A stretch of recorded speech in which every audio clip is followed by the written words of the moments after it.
Once upon a time, he said, that's a great question. Let's see if he does it again. It's Doc Pandya. Yeah, it's cleared to play. Take you inside the tent, get you updated on the latest injuries in the Bay. Proud to partner with UCSF Health on this segment. Here he is, everybody, professor of orthopedic surgery, Dr. Nirav Pandya. Hey, Doc, did you have a birthday this week, you devil?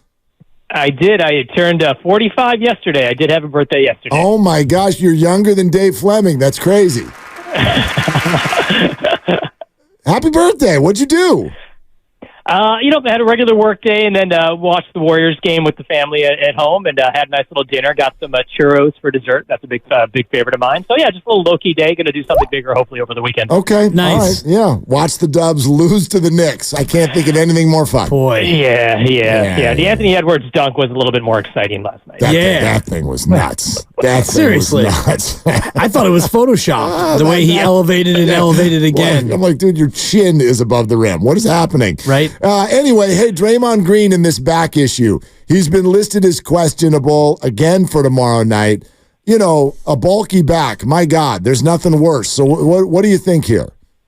Yeah, I think in his podcast he was saying this is kind of similar to some of the stuff he's dealt with in the past. And, he had that season where he was out, with the disc issue and was having leg pain. So I think anytime a player has this injury at his age, there's always that possibility that it's going to come back and re-flare up, particularly when you're playing heavy minutes at the 4 or the 5. And I think one of the things that everyone's noticed is Draymond's playing a lot of time at the center position, and that does definitely put a lot more stress on the back, particularly at his size. So would not be surprised if you see him being deployed a little bit differently to take strain off that back. But it is one of those things where it's going to be off and on. He's going to be dealing with it. It doesn't seem overly concerning, but you want to do is nip this in before a potential playing game or playoff run, because you don't want it to then have a period of time where you can't take 4 or 5 days off. You want to nip it in the bud now, and hopefully it'll get better. Yeah, playoff run feels a little bit far-fetched right now, but we're holding out hope that they can turn things around. We had a Moses Moody situation last night where he had to miss the second half due to knee soreness.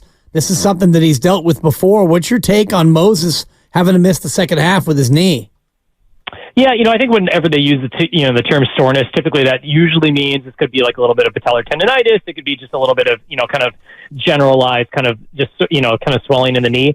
This is one of the things, everyone wants to see Moody play more. But even if you are a young player and you're not playing for a period of time, you go back and you play and it's kind of not, very consistent in terms of how you're playing, you're more prone to get these issues, particularly if you have a pre-existing knee soreness issue that he's dealt with in the past. So I think if he gets more consistency in terms of minutes, you'd probably avoid this.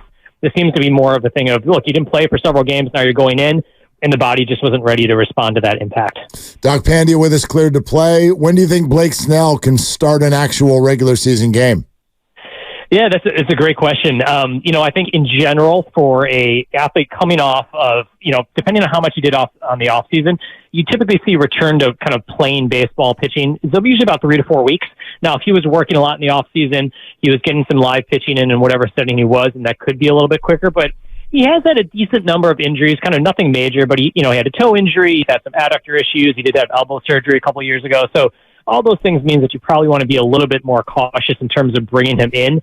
So I would not be surprised if it's more of a 3 to 4 week ramp up, get him some minor league pitching, make sure he's feeling well before he plays.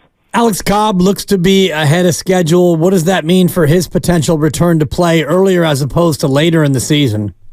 I think absolutely. It looks like he's on track to be earlier. And I think what he's doing right now in terms of actually throwing in kind of a live setting really means the hip is not the issue right now. Obviously, you're looking for soreness. You're looking for little things to pop up. But it seems like he's more in the position of, is his arm ready to kind of get, ready to throw and do the same thing just like Snell was?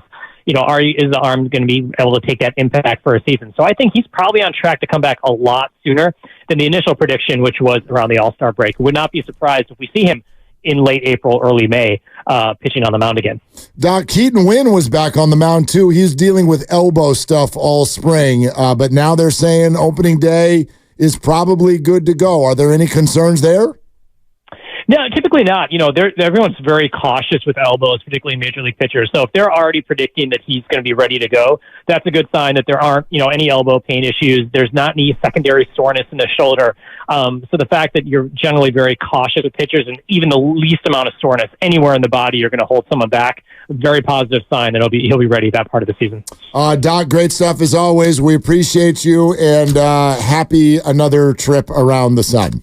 Thanks a lot, guys. I appreciate it. All right, there he is. That's Doc Pandya, everybody. The proceeding was sponsored by UCSF Health.